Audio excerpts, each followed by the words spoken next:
BJP के parent organisation RSS के लिए विजयदशमी का जो समारोह होता है वो साल का सबसे बड़ा इवेंट होता है। इस मौके पर संघ के प्रमुख एक सालाना भाषण देते हैं। सालाना भाषण जो है वो हर साल होता है, लेकिन लीग से हटकर इस बार पहली बार कोई महिला संघ के इस कार्यक्रम का चेहरा बनी। वहीं संघ प्रमुख मोहन भागवत ने अपनी स्पीच में रोजगार से लेकर जनसंख्या नियंत्रण और नई शिक्षा नीति से लेकर समाज में महिलाओं और पुरुषों के बीच बराबरी पर काफी कुछ कहा। हाय, मेरा नाम है तरुण। आपको डिटेल में बताएंगे कि भागवत ने क्या क्या कहा और उनकी बातों के क्या मायने हो सकते हैं, लेकिन उसके पहले फेसबुक, यूट्यूब और इंस्टा पर अनकट को फॉलो करना मत भूलिएगा।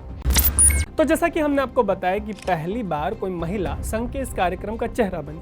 चीफ गेस्ट के रूप में माउंट एवरेस्ट 2 बार फतह करने वाली पहली महिला पर्वतारोही संतोष यादव संघ के इस कार्यक्रम का चेहरा थी। पहली बार जब किसी महिला को कार्यक्रम का चेहरा बनाया गया, तब जाहिर सी बात है कि समाज में महिला और पुरुषों की बराबरी की बात तो हुई ही होगी। ऐसे में संघ प्रमुख ने कहा कि जो सब काम मातृशक्ति कर सकती है वो सब काम पुरुष नहीं कर सकते।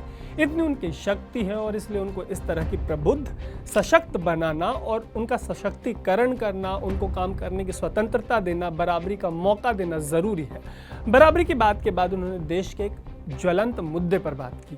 उन्होंने कहा कि रोजगार का मतलब नौकरी, और नौकरी के पीछे ही लोग भागेंगे, वो भी सरकारी। मतलब उन पर कमेंट था, ये उन पर कमेंट था जो सिर्फ सरकारी नौकरी चाहते हैं। इस पर बात करते हुए उन्होंने आगे कहा कि अगर ऐसा सब लोग दौड़ेंगे तो नौकरी कितने लोगों को दी जा सकती है। उन्होंने ये भी कहा कि किसी भी समाज में सरकारी और प्राइवेट मिलाकर ज्यादा से ज्यादा 10, 20 या 30% नौकरियां होती हैं, बाकी सबको अपना काम करना पड़ता है। मतलब एक तरीके से ये हिंट जो है वो आत्मनिर्भरता की ओर हो सकता है। जॉब्स के बाद वो देश के एक और ज्वलंत मुद्दे जनसंख्या पर बोले। इस पर उन्होंने कहा कि यह सही है कि जनसंख्या जितनी अधिक होगी वो जितना ज़्यादा होगा। उनका मानना है कि जनसंख्या अगर ठीक से इसका इस्तेमाल किया जाए तो ये साधन बन सकता है। इसके बाद उन्होंने एक बड़ी बात कही कि इस पर विचार करना होगा कि 50 साल बाद भारत में कितने लोग जो है उनको खिलाया जा सकता है और झेला जा सकता है। इसके बाद उन्होंने जनसंख्या पर एक यूनिफॉर्म पॉलिसी की बात की और कहा कि ये सब पर समान रूप से लागू होनी चाहिए। उन्होंने ये भी कहा कि कुछ लोग चाहते हैं कि भारत की तरक्की मत हो।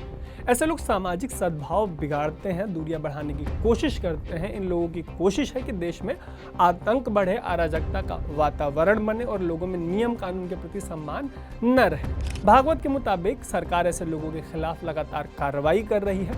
उन्होंने कहा कि सभी लोगों को इसमें सरकार की मदद करनी होगी। फिर उन्होंने एक और डिवाइसिव मुद्दे पे बात की और ये डिवाइसिव मुद्दा है भाषा का। इस पर उन्होंने कहा कि एक मिथक है कि करियर के लिए अंग्रेजी जरूरी है। नई शिक्षा नीति का जिक्र करते हुए उन्होंने कहा कि इससे छात्र उच्च संस्कारी, अच्छे इंसान बने जो देशभक्ति से प्रेरित हों, यही सबकी इच्छा है। समाज को इसका सक्रिय रूप से समर्थन करने की जरूरत है नई शिक्षा नीति की। उन्होंने ये भी कहा कि अंग्रेजों ने भारत पर अपनी शिक्षा नीति ला दी।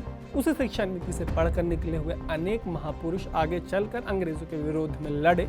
शिक्षा के साथ साथ परिवार और समाज में संस्कार भी जरूरी है, ऐसा भागवत का कहना है। ऐसी तमाम बातों के बीच पिछले दिन जो उदयपुर में हुआ उसका जिक्र करना भागवत नहीं भूले। उन्होंने कहा कि उस हत्याकांड से पूरा समाज स्तब्ध रह गया। लोगों में आक्रोश है जो कि सामने आया, लेकिन ऐसी घटनाएं फिर से ना हो ये ज्यादा जरूरी है। जब कोई हिंदू ऐसी गलती करता है तो हिंदू समाज मुखरता से उसका विरोध करता है।